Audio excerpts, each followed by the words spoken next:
Hi friends, welcome to Panika vlogs. ఇక్కడ నేను ఈ టెంపుల్కి వెళ్దామని చాలాసార్లు అనుకున్నాను. మనం ఒక ఊరు వెళ్ళే దారిలో, దాక్షారామం వెళ్ళే దారిలో ఉంటుంది ఈ టెంపుల్ అనమాట. ఒక అమ్మవారి టెంపుల్, ఒక సింహద్వారం లాగా, సింహం ఊర్లా ఉంటుంది అనమాట. చాలా ఫేమస్ అట. తర్వాత నేను ఒక రీల్లో చూశాను అనమాట. చాలా రోజుల తర్వాత ఇష్టం నుంచి బయటకు వచ్చిన తర్వాత ఇంత గ్రీనరీని చూస్తే అబ్బాయి ఏమన్నా అనిపిస్తుందా. ఇక్కడ నేను వరం దిగాను. అక్కడ ఒక టెంపుల్ ఉండే, ఇది కూడా చాలా బాగుండే. ఇక్కడికి వెళ్ళి చాలాసార్లు వెళ్ళాను అనమాట. ఇక్కడ నుంచి మా అత్త వాళ్ళ ఊరు వెళ్తున్నా. ఒక ఫంక్షన్ ఉండే, దానికి అటెండ్ అవుతూ ఉన్నాను అనమాట. ఆటో ఎక్కాను, ఆటో స్టార్ట్ అవ్వలేదు.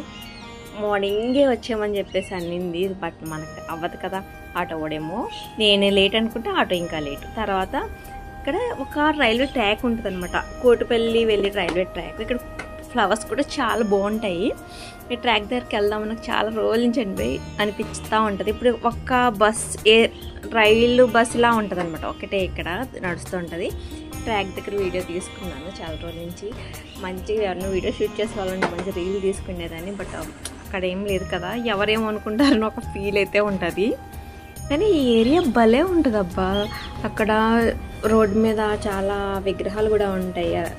తర్వాత పామ్మరు అట్లా సంథింగ్ అక్కడ ఫంక్షన్ అయితే స్టార్ట్ అయింది. ఇక్కడ ఏంటంటే మనకి సారిస్తారు కదా, అమ్మగారు అత్తగారు మొత్తం కలిసి అమ్మాయి శ్రీమంతానికి సారిస్తారు అనమాట. ఇలా ఫ్రూట్స్, ఆవకాయలు అన్నీ. వీళ్ళైతే సింపుల్గానే పెట్టారు ఈ సారీ, కానీ చాలా అన్ని వెరైటీస్ ఉన్నాయన్నమాట. రేగు పళ్ళు, రేగు వడియాలు, ఒక నగైతే పెట్టింది మా అత్తైతే సూపరు. చీరలు, డ్రెస్సులు అన్నీ కూడా పెట్టిందనమాట. ఇవన్నీ అట్లా మొత్తానికి ఎన్ని రకాల గాజులు అన్నీ పెట్టారనమాట. ఆల్రెడీ మా అత్త వాళ్ళ కోడలికి కొడుకు పుట్టేసి 3-4 months అయిపోయింది. నేను ఇప్పుడు తీస్తున్నాను ఈ వ్లాగు. తనకి అప్పుడు షేర్ చేస్తే ఎలా ఫీల్ అవుతుందో అని తెలియదు కదా. తర్వాత డెలివరీ అయిన తర్వాత చేద్దామనేసి ఎన్ని రకాల వడియాలు, స్వీట్లు, కాజు కట్లీ అన్నీ, అసలు గిఫ్ట్ ఐటమ్స్ అన్నీ పెట్టారు. డెకరేషన్ అయితే ఇట్లా ఉండింది. తన పేరు అంజని అనమాట. ఇక్కడ ఏంటంటే స్పెషల్ అన్ని రకాల హారతులు అయితే ఈసారి వాళ్ళు పెట్టారు. నేను ఫస్ట్ టైం చూడడం. మా అత్త సింగిల్ హ్యాండ్స్ ఫంక్షన్ అయితే చేసింది. నేనైతే షాక్. మొత్తం అరేంజ్మెంటు అన్నీ, ఫుడ్ అయితే ఏంటి అన్నీ హారతులతో వాళ్ళు ఎలా పెట్టుకొని చాలా వీడియోలు అయితే తీసుకున్నారు. వీడియోగ్రాఫర్ కూడా వాళ్ళ రిలేటివే. మా అత్త శారీ అయితే సూపర్ ఉంది. అసలు ఇలాంటి అత్తగారు దొరికితే చాలా గ్రేట్ కదా. అన్నీ దగ్గరుండి చేయడం, వడ్డాను అన్నీ పెట్టింది కోడలికి. అన్ని రకాల హారతులు ఇచ్చుకొని అలా మొత్తానికి మొత్తం ఫంక్షన్ అయితే చాలా బాగా జరిగింది. అసలు ఫుడ్ ఐటమ్స్ అయితే వీడియో తీయలేదు, కానీ ఫుడ్ ఐటమ్స్ అయితే ఎక్సలెంట్ అనమాట. భోజనాలకి ఎంత బాగున్నాయో. చాలా రోజుల తర్వాత ఇట్లా ఫంక్షన్ అయితే నేను అటెండ్ అవుతున్నాను. చూసారా ఎన్ని రకాల హారతులు ఇచ్చారు. నవహారతులు అమ్మవారికి ఇట్లా ఇస్తున్నారు కదా ఈ మధ్యన ఫంక్షన్లో.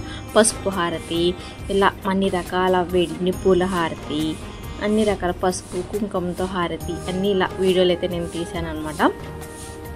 యాక్చువల్గా అంజని ఫస్ట్ టైం అబ్బాయి, సెకండ్ టైం అమ్మాయి పుడితే బాగున్నా అనుకున్నాము. బట్ సెకండ్ టైం కూడా అబ్బాయి పుట్టేసాడు. పోనీలే, లక్కీ ఫెలో. అసలు యాక్చువల్గా కొంచెం ఇంకా ఫుటేజ్ ఉండే, నేను డిలీట్ చేశాను. ఇది ఉండింది, పోలే వ్లాగ్ చేద్దాం తర్వాత అనేసి. ఇలా మొత్తం అయితే వాళ్ళు హారతులు ఇచ్చి అమ్మాయికి మంచిగా డెలివరీ అవ్వాలని అట్లా దీవిస్తూ ఉంటారన్నమాట ముత్తైదు వాళ్ళందరూ. కొన్ని పద్ధతులు మనకే తెలియదు, కానీ వీళ్ళ ఇంట్లో అన్ని ఫంక్షన్స్ చాలా గ్రాండ్గా అనిపిస్తుంది. ఇది నేను ఈ మధ్యన శ్రీమంతానికి అయితే చూడలేదు, కానీ చాలా బాగా చేశారనమాట. ఫుడ్ అన్నీ బాగుంది. నేనైతే అక్కడ మా రిలేటివ్స్ అందరూ వచ్చారు, కొన్ని ఫొటోస్ అయితే తీసుకున్నాం. ఫుల్గా నేనైతే బాగానే ఎంజాయ్ చేశాను. హారతులతో అన్నిటితో బాగా వీడియోస్ తీసుకుని బాగా మంచిగా ఇలా హారతులని ఇట్లా పెట్టినప్పుడు తనకి ఫొటోస్ అన్ని వీడియోలు జరిగినప్పుడు నేను కొన్ని ఫిక్స్ అయ్యి తీసాను అనమాట. అయిపోయింది. ఈరోజు ఫంక్షన్ ఇలా జరిగిందనమాట. మా అంజనీకి బాబు పుట్టాడు. బాబు ఫ్రెండ్స్.